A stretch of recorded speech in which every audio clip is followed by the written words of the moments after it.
welcome to Manifested e-learning platform. Today we are tackling incomplete records pertaining to the partnership business. The first incomplete record that I want us to do is determination of credit sales. We know that total sales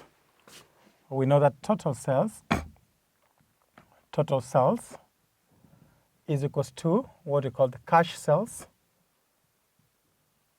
plus what we call the credit sales. Stroke what we call the credit sales. You find a number of questions you're not given, probably all the sales are on credit. You do not have figures of the sales. The business or the partnership probably did not keep proper records. So how are you able to determine what we call the credit sales? We open what we call a data.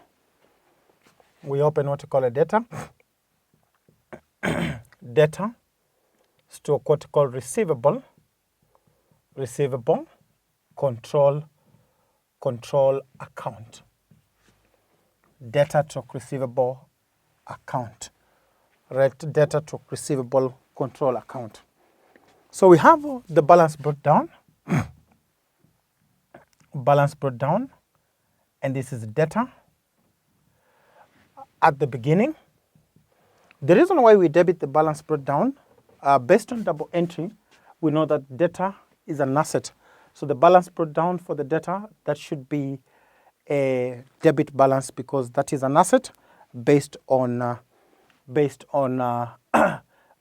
double entry. On the debit side, we have items that definitely will increase the data, and on the credit side, we have items that reduces the data. So we can talk about items that increases the data. This is what we call debit note issued. Debit note issued. We all understand that when you talk about debit note, we know that for sure that debit note is used to correct what we call an undercast. So debit note issued affect the sales. So that should be an increment of the sales. That's why we have a debit note issued on the debit side. We can also have dishonored checks. Dishonored checks. These are checks that are rejected. So if checks are rejected, we know for sure that will still increase the data. Then you have on the credit side, we have discount allowed. What you call the discount allowed. Discount allowed. So we say that one of the items that reduces the sale is discounts that are given to customers, and that is discount allowed.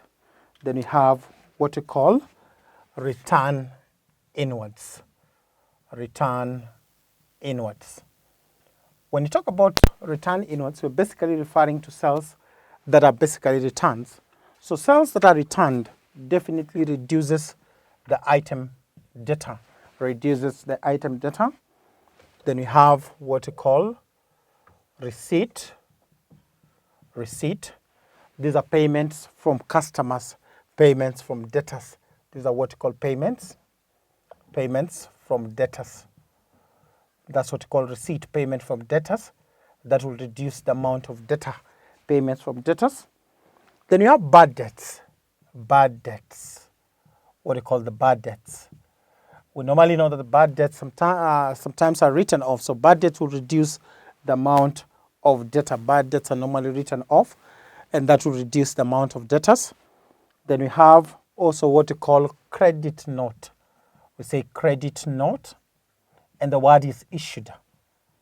So we know that credit note is basically used to correct an overstatement, debtors that were overstated. So when you have a credit note issued, we know that that affects the sales, and the credit note issued will reduce the sales, which is the debtors. Then down here we have what we call balance carried down. So balance carried down, this should be debtors at the end. So we have the figure there of the debtors at the end. So in most cases, you'll find the credit side is larger than the debit side. So the balancing figure is the figure on the credit side. We have that figure. What were we looking for? We were looking for the credit sales. So credit sales, that should be the balancing figure. That should be the balancing figure. So that is how we determine the credit sales. Once we determine the credit sales, we get back to our formula. If you had the cash sales, we're now going to say total sales is equals to what we call the cash sales plus what we call the credit sales,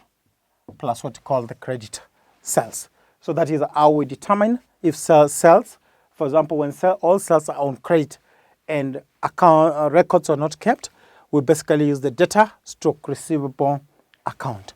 So that is the first incomplete record. We move to the second, determination of purchases. We say that total purchases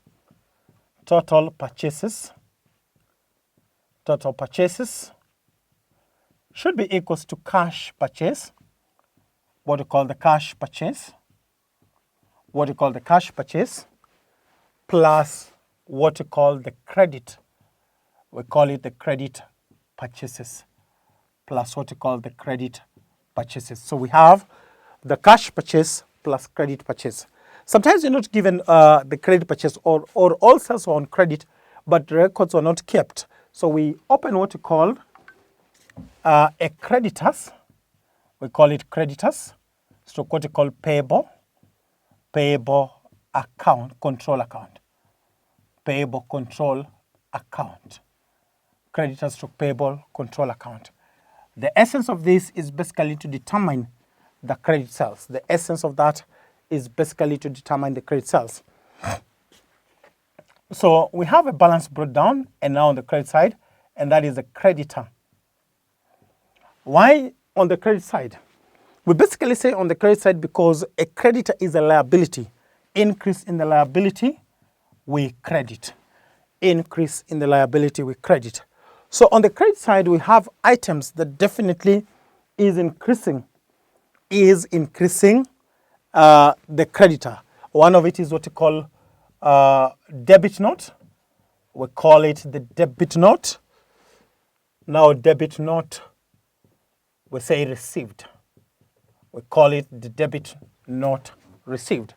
When you talk about the debit note received, you're saying that debit note received debit note is basically used to correct an undercut. So that's an increment on payable. So we debit that. We have items that will reduce now the creditors. So we have the discount received.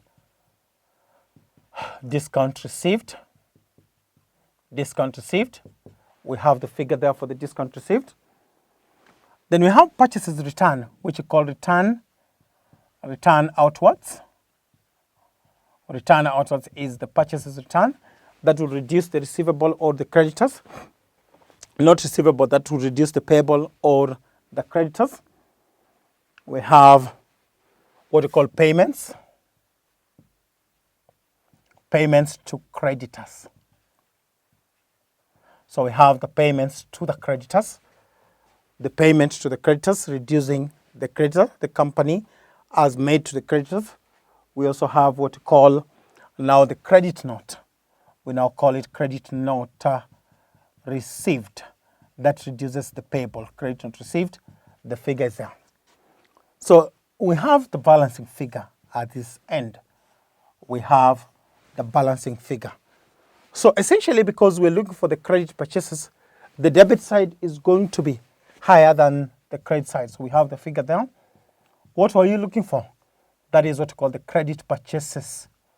We have it as the credit purchases, and that should be what we call the balancing figure.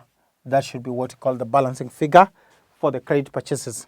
So the balancing figure, we get it here, and we have it there. That is what we were looking for. So if you had the cash sales, you say total purchases would now be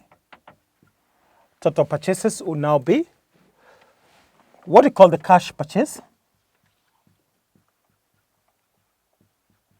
plus what we call the credit purchases. Cash purchases plus what we call the credit purchases. At the end of the day, now we have the total purchases being the cash purchase plus credit purchases. When you do not have the cash purchases, that will simply give us the figure for the purchases, implying that all the purchases were basically made on credit. All the purchases were basically made on credit. All the purchases were made on credit. Then you go in complete records, we can talk about for allowable expense. For allowable, we talk about for allowable expenses. For allowable expenses. Incomplete records for the allowable expenses. For the allowable expenses. So we start with the prepaid. Prepaid, we start with for prepaid.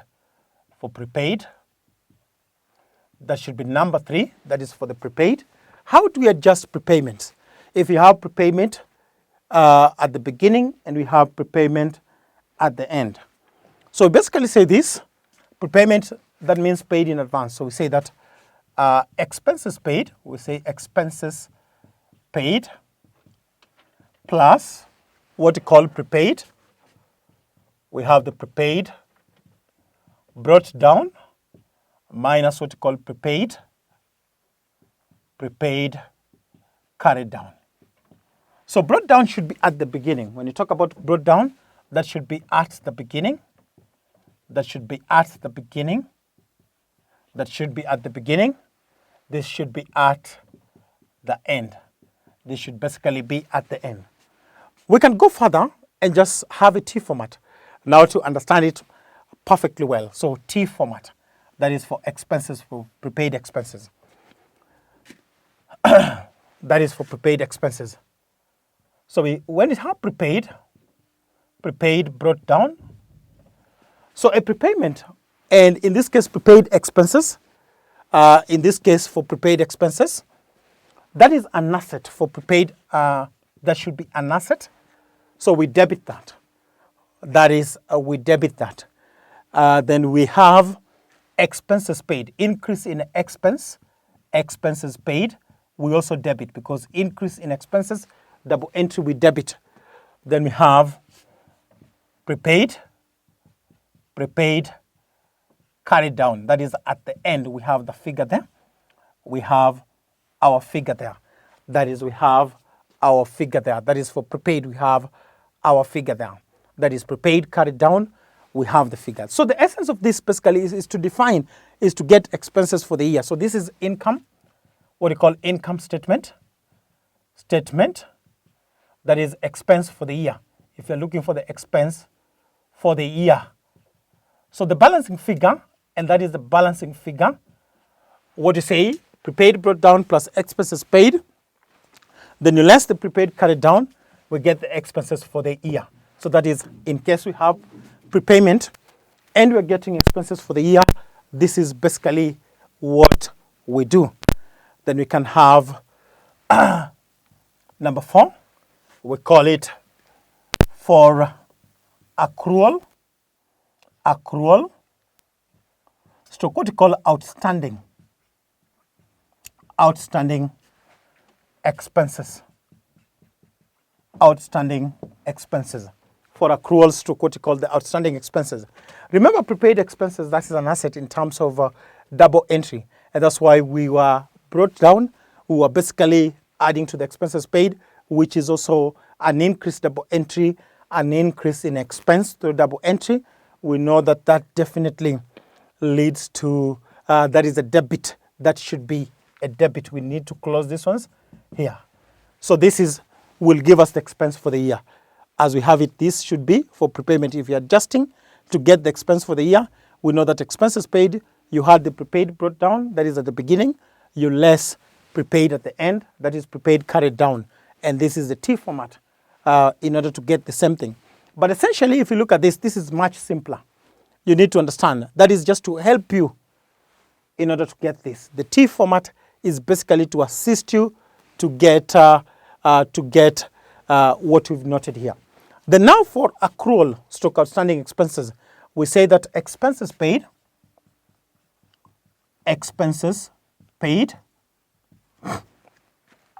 plus what we call accrual carried down plus what we call accrual carried down minus what we call accrual brought down. When you talk about accruals to outstanding expenses, these are basically expenses that are due but are not yet paid.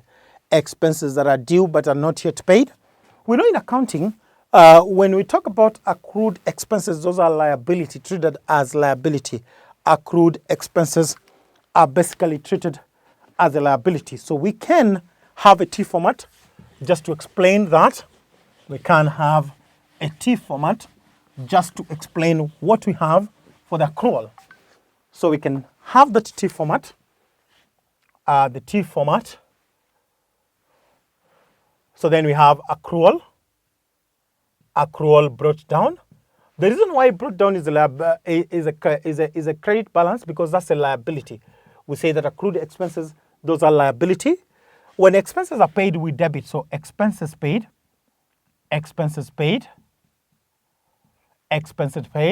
we debit.